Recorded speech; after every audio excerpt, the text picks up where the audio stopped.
Hey,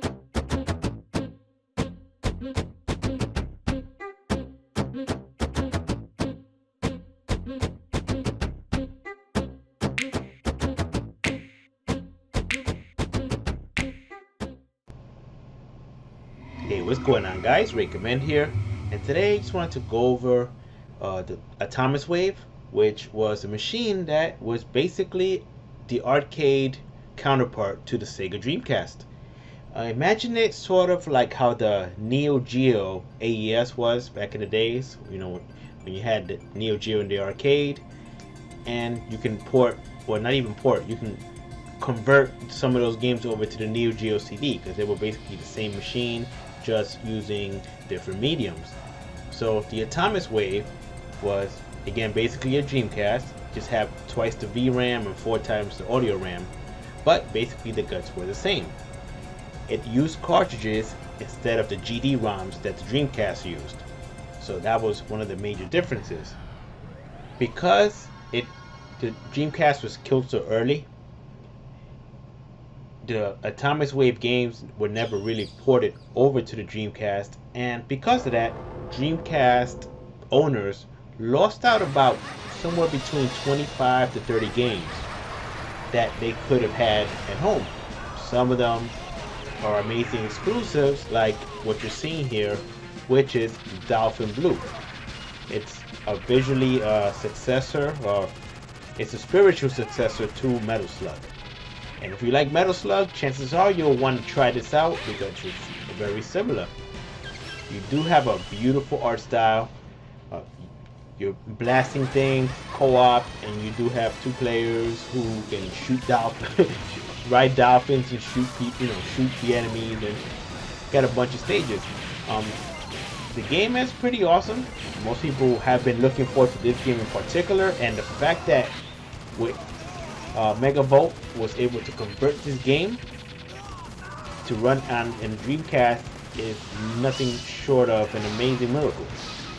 It's, this game was pretty much lost to time, and if you didn't have an emulator or a computer, or even a Pi powerful enough these days to run this, then you were pretty much stuck and you wouldn't be able to play this. And the average person won't be able to play.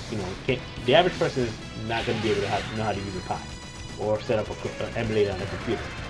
So the fact that this can be played on the Dreamcast is pretty awesome. So as of right now, I'm running all my games on the mode, and with the mode, you do get pretty much the best of both worlds in terms of speed and compatibility. You can also use a GDEMU and its clones.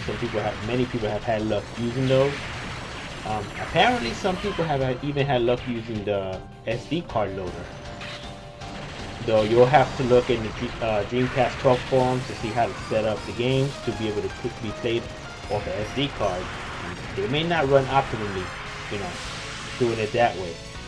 Some games have had CD ports, and the CD ports do work, but their mileage is definitely vary, because when you use the CD port, the CD is not really fast enough to keep up with a cartridge, like the way the arcade version was. So, for instance, if you play the CD version of Metal Slug 6, what ends up happening is the game loads like pretty much every second or two.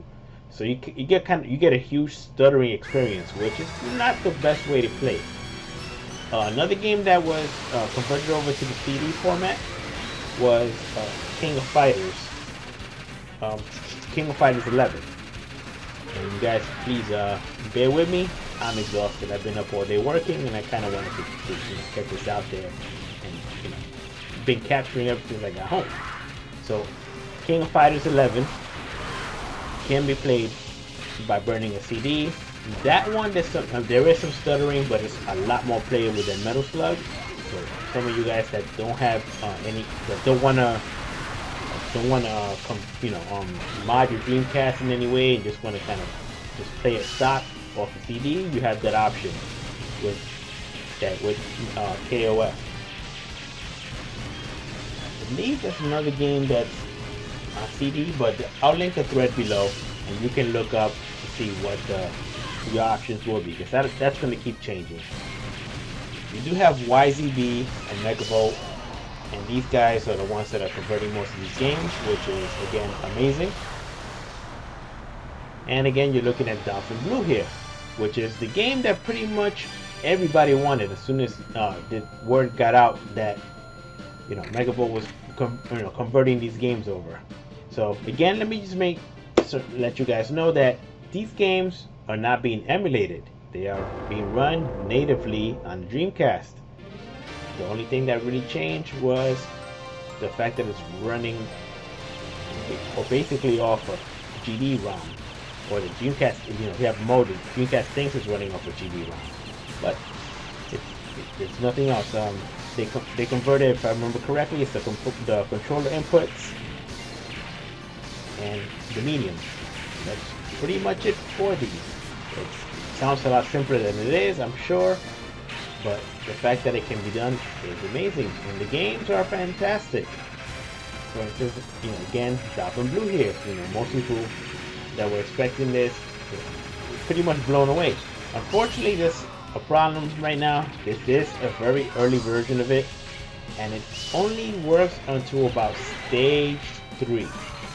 After stage 3, there's a certain point, I believe it's after the midpoint of the stage, what ends up happening is the enemy stops spawning and the game pretty much goes into a loop of death where you can't continue any further. So Megavolt is quite, he's quite aware of the issue, and he'll get to it as soon as he gets a chance. His goal right now is more to port over all the games to the Dreamcast and then go back and fix any bugs or add any features that need to be added. Speaking of features, one of the things that can't really be easily be done is swapping buttons around. There is a way to do it, but it's a very hacky solution, which you'll have to see through, by going into one of the threads. Once you do that, what ends up happening is that you have to go through an emulator. It's set up. I believe it's DCMU, and then change stuff around, and then reburn. Basically create a new GDI image in order to do that. So it's not easy, but it can be done. The other thing is you can't really save your games because the SRAM, it doesn't use it. The Atomiswave uses SRAM and not a VMU. So again, in order to save the games, they will have to, I get from what I'm from my understanding, is pretty much rewrite the driver, which is not an easy task in order for games to save onto the VMU. They can be saved on an emulator, and then once they're saved through an emulator, you can recreate a GDI image. Again, not the most intuitive for most people, but the option is there. Some of the games do have widescreen patches, which can be applied, again, usually by replacing track 4 of the GDI image. Some, like the Dolphin Blue here, is, they work, but they're a little glitchy, so I don't know if you really want to go through with that. But if the option is there for those of you guys who want it. So, now that you guys have seen Dolphin Blue, if Metal Slug is more your thing, Metal Slug is also available. And we do have Metal Slug 6, which is a pretty good game. Personally, I do like the way Dolphin Blue looks a little more, but Metal Slug 6 is still a fine game, especially you get Ralph and Clark from KOF. They do get some specials. They get, there's a couple of little gameplay tweaks that are nice. The game itself, it's 2D with some, some 3D elements. It's to take advantage of, the Dreamcast hardware. If I didn't mention it before, the Atomiswave is a collaboration between Sammy, Sega, and SNK, the 3 S's. It was basically all 3 collaborating because the Neo Geo was pretty much dead at the time, and Sega had some hardware. So they figured out, they figured it would be cheap to set this up. It's not the same exact thing as the Naomi or Model 3, although a lot of you do share the hardware. It is closer, but pretty much exactly a Dreamcast, like I said, with a little slightly souped up Dreamcast with a cartridge. So again, Metal Slug is available. Metal Slug 6 for all you guys who love that game, and there is a widescreen patch available for that one as well for you guys who love that. Moving on, we do have another game called Nitro Valour, which is a 2D side-scrolling beat 'em up. You know, in the vein of Final Fight, Streets of Rage, and all those other 2D beat 'em ups that everybody loves. Now the game, it's a beautiful looking game. Gameplay is meh in my opinion, not as good as some other games, but it is beautiful to look at. And it is a brand new 2D beat 'em up game, in essence for the Dreamcast itself. Not a lot of people got to play these games, so it's amazing that we're getting a chance to play them now. And I'm pretty happy, even if it's not, obviously it's not going to compare to, the King of the Hill, Streets of Rage 2.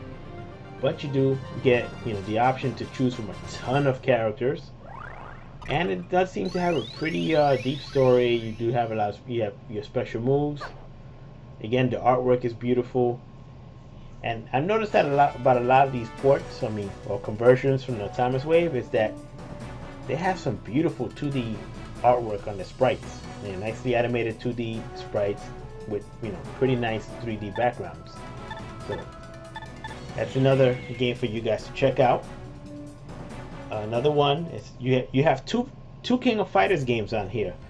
One which is King of Fighters Neowave, and one which is KOF King of Fighters 11. Both of these have received ports to other consoles. If I remember correctly, it's the Xbox, the original Xbox, and the PS2. Depending on how much you love KOF, you'll probably enjoy these. They will have some similarities in the gameplay, but some of the characters will be different. And each KOF tends to have its own gimmick in terms of its gameplay. 11 does have a story, as it's a regular mainline KOF. Neowave is more of a dream match. So go ahead and jump on in and get your Orochi team and go have some fun in Neowave. Again, you have 2D characters and 3D backgrounds, but for some reason the KOF games, as well as the Geo Battle Coliseum, which is essentially a KOF game with a much more expanded roster. You get War Heroes characters and Metal Slug characters and a ton of other characters, Samurai Showdown characters in a KOF like setting. All of these fighting games, for some reason, the characters have a weird 2D, like a weird bilinear filter on them, which is just brings down the graphic fidelity of the games. So you may not enjoy that, but the gameplay is still the gameplay. Still plays great. Still has that KOF gameplay you love. Again, Geo Battle Coliseum is very similar. It just has a few different gimmicks, which I'm still getting used to. But I look forward to getting better, and hopefully, that smudge filter is something that can be deactivated. Hopefully, they didn't scan the artwork or port the artwork over that way when they made these games. Time will tell. Now, Samurai Showdown Tenkaichi Kenkakuden. Hopefully, I didn't mess that up too much. Now, that game doesn't seem to have any filter, and it's just beautiful all around. You have beautiful 2D artwork and 2D sprites, and of course, they recycled a lot of stuff over for Samurai Showdown 3 and on. But they do have some beautiful new artwork, and the backgrounds look great. It plays like a dream. I'm not great myself at Samurai Showdown, but it is a great game. For people to even to mash buttons with friends with. It's a great game, and a wonderful addition to your Dreamcast library. Moving on, we got two racing games. One is Maximum Speed, which is a pretty decent game. It plays sort of like a a poor man's version of Daytona USA. The graphics are not that great, you know, considering the, you know, what it's on, but it plays decently enough. You do get the option to play with cars, race cars, or trucks, which is not bad. You know, pretty average game, average racing game, but you know, again, it's a new racing game, you know, for the Dreamcast basically. You know, so you may want to give it a chance. You may enjoy more than I did.